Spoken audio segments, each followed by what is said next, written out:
સુરત પાલિકાની dumping site પર આગ લાગવાનો મામલો, જેમાં કાર્યવાહી કરાઈ। ગુજરાત પ્રદૂષણ નિયંત્રણ બોર્ડે પાલિકાને નોટિસ ફટકારી।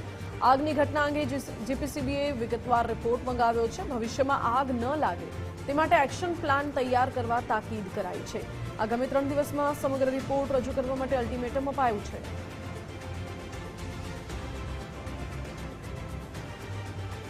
આખરે જીપીસીબી એક્ટિવ થયું છે અને બીજી વખત પાલિકાની ડમ્પિંગ સાઇટ પર આગ લાગી છે, જેને લઈને અનેક સવાલો ઉઠી રહ્યા છે।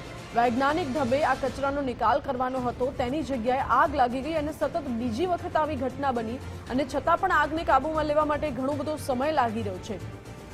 ચર્ચાઓ એવી પણ ચાલી રહી છે કે આ આગ જાતે નથી લાગી, આ આગ લગાવવામાં આવી છે, કચરો સળગાવવામાં આવ્યો હોય તેવી ચર્ચાઓ પણ અત્યારે ચાલી રહી છે। અગાઉ કચરા કૌભાંડના આક્ષેપો પણ થયા હતા। જો કે હાલ તો આગ આજે સવારે કાબૂમાં આવી છે, એટલે પછી હવે તપાસ કરવામાં આવશે કે મુખ્ય કારણ શું હતું। જો કે વધુ વિગતો સાથે સંવાદદાતા રાકેશ જોડાઈ ગયા છે। રાકેશ, આગ કાબૂમાં આવી ગઈ છે, જીપીસીબી હવે એક્શનમાં આવી અને તંત્રને નોટિસ ફટકારી છે, શું અપડેટ? બિલકુલ, સુરતના પાલિકાના જે ડમ્પિંગ સાઇટ ઉપર છે તે આગની ઘટનાનો આજે 400 દિવસ છે। જો કે મળસ્યના સમય દરમિયાન આગ કાબૂમાં આવી ગઈ હોવાનું જે સત્તાવાર નિવેદન ફાયર વિભાગ તરફથી આપવામાં આવ્યું છે, પરંતુ હાલ પણ જે કુલિંગની કામગીરી છે તે યથાવત છે, કારણ કે ધુમાડાના ગોટેગોટાના કારણે આસપાસનું જે વાતાવરણ છે તે પણ પ્રદૂષિત થઈ ગયું છે અને આસપાસમાં જે રહેણાંક વિસ્તાર છે ત્યાંના લોકોને પણ ભારે હાલાકી પડી રહી છે। ત્યારે આગ જે સંપૂર્ણ આગ પર કાબુ મેળવવા માટેના જે પ્રયત્નો છે તે હજી પણ યથાવત છે, કારણ કે ધુમાડો જેમ જેમ પાણીનો મારો ચલાવવામાં આવી રહ્યો છે તેમ ડમ્પિંગ સાઇટ ઉપરથી ધુમાડો છે તે આકાશમાં ઉઠી રહ્યો છે।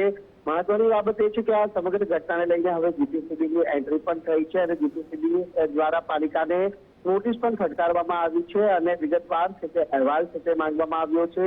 ઉપરાંત ભવિષ્યની અંદર આ પ્રમાણે આગની ઘટના ન બને તે માટે કયા પ્રકારની તૈયારી અને પ્લાનિંગ છે તે વિગતવાર પ્લાનિંગ સાથેનો જે અહેવાલ છે તે માંગવામાં આવ્યો છે અને 3 દિવસનું અલ્ટિમેટમ છે તે પાલિકાને આપવામાં આવ્યું છે। તો આ સાથે એક મહત્વની બાબત બની એ સામે આવી છે કે બીજી વખત આ ડમ્પિંગ સાઇટ ઉપર આગની આ ઘટના બની છે, એટલે વૈજ્ઞાનિક ઢબે જે કચરાનો નિકાલ થવો જોઈએ તે કરવામાં આવી રહ્યો નથી અને તેના કારણે જે મોટો ભ્રષ્ટાચાર આચરવામાં આવી રહ્યો હોવાના આક્ષેપ છે વિપક્ષ તરફથી કરવામાં આવ્યા છે।